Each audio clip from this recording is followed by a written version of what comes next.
You published new thinking on the emerging field of mass collaboration, and you guys did a really kind of a cool conference. I actually found the link on Vimeo and watched the whole thing about.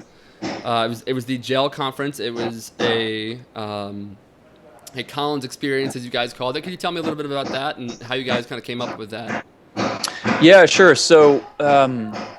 I've been fascinated. This is part of how not paying attention to design for a certain percentage of your life actually pays off in design later on. Right. So I've always been fascinated by systems. It's manifested itself in my life as identity systems, interactive systems, social systems. Right. Everything that we exist in the world is some form of a system.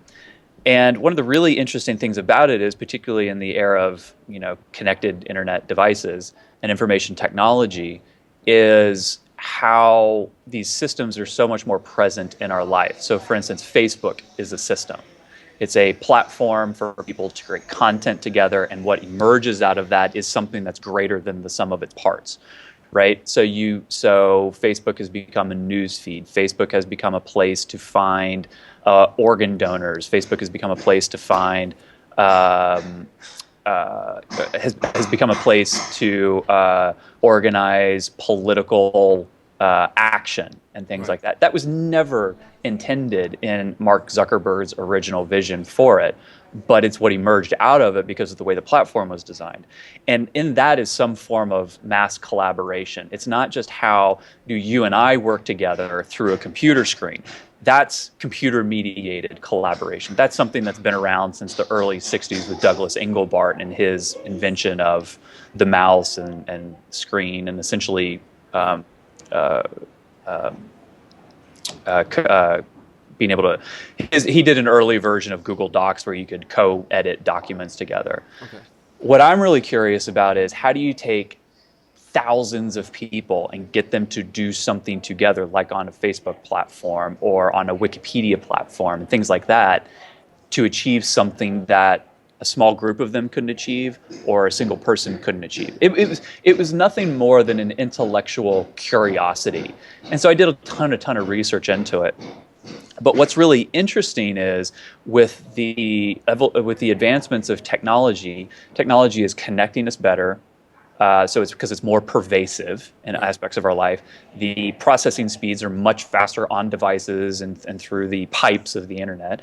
And then the internet itself has become a production platform, not just a swapping of information bits platform. And so you can actually go on the platform and make things. You can create things in a way that you could only do on desktop programs Right. before. And so what's happening is that companies are actually starting to migrate their value production outside of the company. Right. Rather than the company controlling production of all those assets that they then sell, they say, you know what, we're just going to create the infrastructure that allows our consumer communities to use that infrastructure to create whatever they want. Right. Um, so Instagram, let's say, is a good example of that. Instagram doesn't create the photography. They just create the central location for people who love photography to come together, the tools to make and edit that photography, and the means to easily share it. Right. And then all of a sudden, Instagram is like this cultural force that's changing fashion, it's changing fitness, it's changing food, it's changing all these different industries. And but it was never intentional. They just designed this platform. And so as you think about design and design having social impact, the question becomes, well, how do you design a platform for mass collaboration that creates this positive effect, that maybe does something a little more than just Right. swapping photos? So we've applied that in sort of loose bits, more like on a theoretical level, to things here and there in some of our work. But so I was having this exact conversation with the founder of the Gel conference, and he said, I would love for you to talk about that. And I said, well, rather than talk about it, because it can get kind of academic and Yeah. such, I said, let's make it experiential. Let's actually give people an opportunity to massively collaborate. So our director of experience design, Brett Renfer, who's fantastic, and I and Flora, who's a designer on our team, started working on a platform a game where essentially everyone in the audience at the jail conference would play a game together. And the idea was that they would whip out their phones, and on their phones, if you go to a certain URL, a game controller would pop up, a very simple game controller. So we could turn everybody's phone into a game controller. And their job was to take this improv actor that we hired and have him walk from where he was standing in Times Square to the TKTS stairs at Times Square. Right. And he had a camera strapped to his chest, and that was giving the live feed back to the audience, who then would make a decision on should he go left or should he go right. And all these people would input which way they thought he should walk.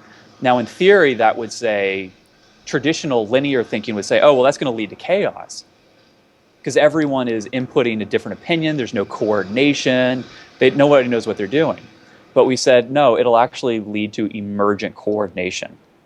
Right. Because what you're doing is you're creating a feedback loop where all the inputs that people have are averaged, sent to our improv comedian, and that he takes the step where that average tells him to go. So if the average input is right, he'll step right. If it's left, he'll step left.